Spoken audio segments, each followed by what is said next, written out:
r/AskReddit, serious, what are the "I had a toxic childhood" signs people show later in adulthood? Number 1 is definitely apologizing for everything all of the time. Other stuff includes inability to maintain eye contact, failing to voice a stance on something, even if they know they're right, social anxiety, depression, self-isolation, etc. Being afraid of other people finding out about your successes because you think they'll mock you for them. My dad always does, so why shouldn't everyone else? My friend is a victim of this, and what I've noticed is that he never tells anyone if he is in serious danger. A few weeks ago he was at major risk of COVID and we weren't sure if he had it or not. He didn't tell anybody until after he was cleared. Results came back negative though. He also doesn't know how to accept gifts.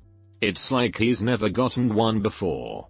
He just kinda stares at it awkwardly and says thanks, and then feels obliged to get you something too.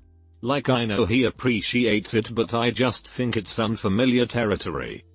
Fear of maintaining relationships, occasionally dropping off the face of the planet when friends you really care about start getting too close. Feeling suspicious or obligated when someone does something nice.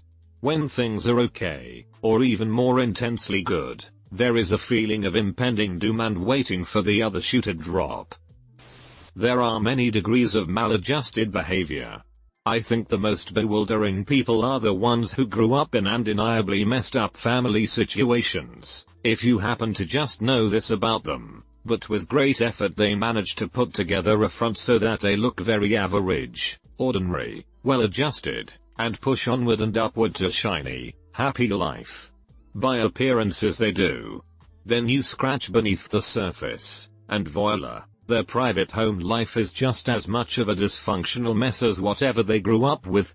They don't know how to invent a happy home life for real. They end up recreating the mess that they're familiar with. But outwardly, to the community, in public, everything's fantastic and constantly coming up roses. Some people act out. But some people internalize, or develop pathological part-time amnesia, IDK. I have terrible self-confidence. I've worked hard on it, but it's never really going to go away. I'll probably always default to seeking validation from others.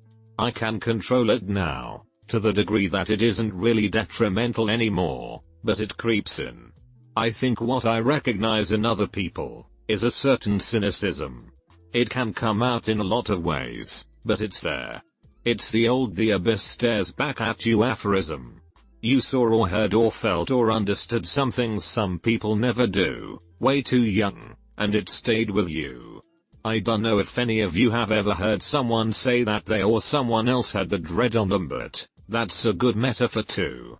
I'm in my early 30s, and engaged to someone who had a good childhood.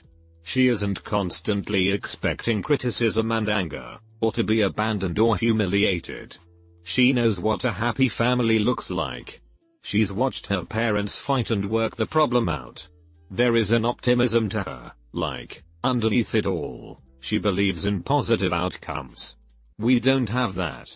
We can only be pleasantly surprised, and always vigilant. Always expecting something bad to happen. It's just there, and you can tell. I feel like I can just see it written all over people at this point. There are higher levels of sadness, regret, anger, all of these fairly negative emotions, important ones but negative ones in us, and that creates an imbalance in the system and gives those emotions an elevated position in the hierarchy of feelings. Default mode is not content happy or even, well, even or neutral. We can put those vibes out, but that doesn't mean that's what's happening under the surface, and most people can't tell, but for a lot of us, we can see that there is another layer. Outwardly you can be whoever you want, but internally, you are permanently operating in the red and you'll have to overcompensate in ways other people don't. And I think you can see that on a person if you know how to look. TLDR: depression and existential angst, bags and wrinkles under the eyes. But not like, super literally. Not knowing how to be comforting towards upset people or accept any comforting gestures from others. Good intention don't make up for the general emotional cluelessness. Depends on your definition of toxic. My upbringing gave me a habit of compulsive lying and a self-hate based habit of self-sabotage. Others might have an inability to have conflicts without breaking down or an inability to express emotions and thoughts. It affected my mom in the way that she's extremely fragile and concerned all the time. I feel like if she knew half of the S I'm doing she'd literally die. Clinging to people because you know that they are going to leave at some point. A really odd one I noticed with one of my friends was giving everything away or not accepting things. They'd always say, oh, I don't deserve this, or if I looked at something they had and went, oh, that's cool, they always offered it, saying, oh, you'd probably get more use from it no matter what. He told me he never really cared what he got because it was always taken by his family, so he didn't mind having nothing. Noticed the same behavior with a few friends and I, but couldn't understand if it the same reason or something else. I know in my case, and I suspect others too, watch for people who seem too functional. You know, she aces all her classes, she smashes it at the gym, her home is always ridiculously clean, she excels at everything. She more than likely sets high standards for herself and then self-loathes when she doesn't meet them. She never feels like she's enough. I've spent a lifetime thinking every accident, problem, error was my fault and panic even minor things, and when it's not remotely fault, I still have the automatic mindset that I will be blamed and harshly punished. This makes it impossible to have a healthy relationship. PTSD. Personal experience and actually diagnosed. I saw a couple in the supermarket buying a gallon of Neapolitan ice cream, chocolate, vanilla, strawberry. I am 42 years old and started crying in the middle of a Walmart about ice cream. I had a flashback to all the times my mother bitched me out for only eating the chocolate side, but I was deathly allergic to strawberry. She always bought it and always punished me for not eating it. Body signs: slouched posture, fatigue, mental health issues, psychological trust issues and safety concerns, narcissism as coping mechanism. Careers are either extremely great for the reason that became their escape or really took a backseat and are struggling, depending on the flight-fight response. Interpersonal relationships bad. Takes a lot of therapy to break patterns and form meaningful relationships ever. Harder than it is for the rest.